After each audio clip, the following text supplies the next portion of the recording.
What is happiness? How do we find happiness? What makes a human happy? Well, this is a question that many philosophers tried to answer. Many different philosophies are about happiness. And so let's look at one ancient, one modern, and how Christianity explains happiness. Stoicism. The Stoics, they find happiness. Stoicism teaches that we are very much responsible for our own happiness and unhappiness. It's not what happens to us that matters, but how we respond.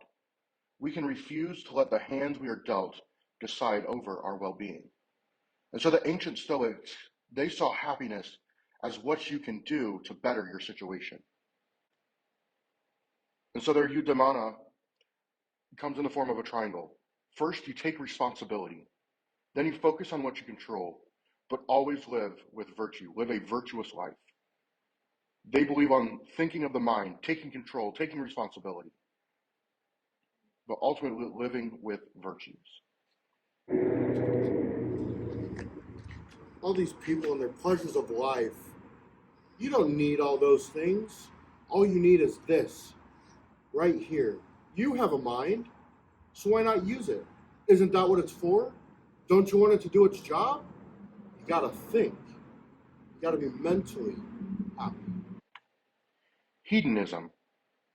They are the philosophy that is most known for happiness.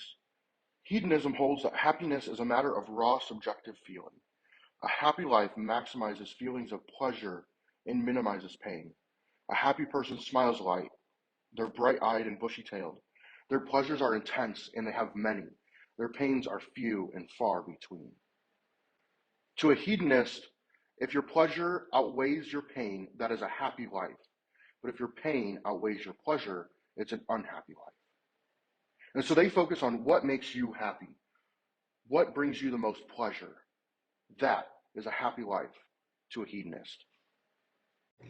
Jacob, aren't you supposed to be doing your philosophy assignment? No, why would I do that? That doesn't bring me happiness. It makes me bored. Jacob, you still have a philosophy assignment you need to do. Why would I want to do that? I enjoy cooking. This is what brings happiness to me. Why would I work on philosophy?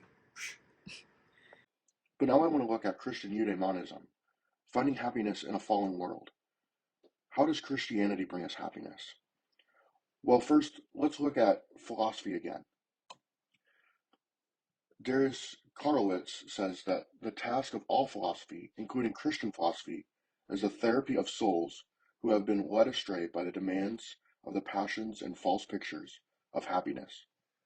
And so we saw previously how one ancient and one modern philosophy attacks this happiness question. What is happiness? How does it bring happiness? But Darius is saying Christian philosophy, the happiness from that comes from the therapy of souls. So what is soul therapy? Well, from Pennington, he first states that it is the promise to bring humanity back into a life of meaningfulness. That God gave us meaningfulness, and sin destroyed that. And so soul therapy is a promise to bring humanity back to this life of meaningfulness. Soul therapy is also guiding people to discover the ways of inhabiting the world that will lead to a meaningful happiness based on the revelation of God in Jesus Christ. And so people are being guided back by God to inhabit this world, to have happiness again. And Jesus himself confirms this and sums up his purpose on this earth, that they may have life and have it abundantly. Jesus came so that we may have life, but not just life, that we may have it abundantly. May we have happiness and joy in our life. This is true soul therapy. We can see in Psalm 1 that we're called to a life of happiness, but we're supposed to center our happiness in a life towards God. See, blessed is the man who walks not in the counsel of the wicked, nor stands in the way of the sinners, nor sits in the seat of scoffers, but his delight is in the law of the Lord, and on his law he meditates day and night. He is like a tree planted by streams of water that yield its fruits in the season, and its leaf does not wither. In all that he does, he prospers. The wicked are not so, but are like chaff that the wind drives away. Therefore the wicked will not stand in judgment, nor sinners in the congregation of the righteous. For the Lord knows the way of the righteous, but the way of the wicked shall perish. And so we see this happiness. Happy are those who delight in the law of the Lord. Jesus himself also says a similar message. His very first Sermon on the Mount opens with, happy or flourishing, as Penning would translate it. But happy or flourishing are the poor in spirit, for theirs is the kingdom of heaven. Happy, flourishing are those who mourn, for they will be comforted. Happy, flourishing are the meek, for they will inherit the earth. Does this sound odd? This may be because you've been taught that longing for happiness is a bad thing. But God himself is fully happy, and as creatures who are made in his image, we long for the same thing. And we had it once. In the pre-fall Garden of Eden, Adam and Eve knew God and walked with God, and they were happy. It was a false promise of a more flourishing life that led to humanity's broken relationship with God and all its subsequent pain, suffering, and death. And so we know that pain, suffering, and death have occurred because of the fall. So how can we have this happiness knowing that there's suffering all around us? What does Christianity offer that the other philosophies don't offer? Well, we see that in the life of Jesus, in the way that he lived his life. And so the writer of Hebrews writes this, that we should fix our eyes on Jesus, the pioneer and the perfecter of faith. For the joy set before him, he endured the cross, scorning its shame, and sat down at the right hand of the throne of God. Jesus went for the joy right before him. He knew that he was going to die, yet he continued on through the suffering and the pain because he knew that there was more ahead of him. And what is that? We have hope. Despite the despair we feel and the lack of happiness at times, the Christian hope is what keeps us going. Even in the midst of the trials, Christians can still have hope. Mysteriously, it is in the darkest trials that hope shines the brightest.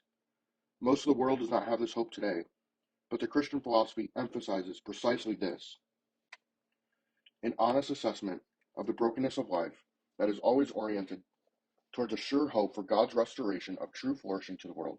This is the good life according to Christian philosophy. Hello? Hey, yes, this is Jacob. She what? She's gone? Okay, I understand. Yeah.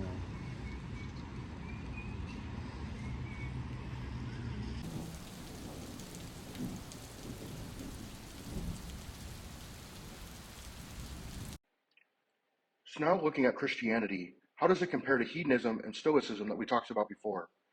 Well, first, with hedonism, they both seek the pleasures in life. I mean, God created things for us to enjoy. He created sex, something that we should enjoy in the course of marriage. He created good tasting food, both things that hedonists enjoy. But where they differ is Christianity sees the bad parts of life as joyous too. In 1 Peter, we are reminded, beloved, do not be surprised at the fiery trial when it comes to you upon to test you, as though something strange has happened to you. But rejoice insofar that you seek Christ's sufferings, that you may also rejoice and be glad when his glory is revealed. And so we are told to rejoice even in our sufferings that we share with Christ, because he even saw the joy in his suffering, as mentioned earlier. And then we come to Stoicism in Christianity. And in Stoicism, they both hold on to the responsibility that you have in being a moral and virtuous person. However, Christians seek God and Stoics seek the inner self. In Psalm 25, we read about David struggling and calling out to the Lord. But Psalm 25 is all about seeking God, no matter how difficult your trials or what their cause, to seek the Lord. His wisdom is above ours, and he will work things out for his glory. He will work things out for us because he loves and he cares for us. God, I don't know why this is happening. I don't know why I'm going through all this hardship. The pains of this earth seem so much to bear. But I have the hope that you will strengthen me. You will keep me. You will help me endure. For all my hope is in you. And so we can see that hope is the difference between Christianity and the other beliefs on happiness. God has given us this hope. It's this hope that many African slaves held on to. It's the hope that the Israelites had going through the desert. It's the hope that Jesus had walking to the cross. And it's the hope that we have enduring through our everyday lives, the struggles, the trials. We have hope.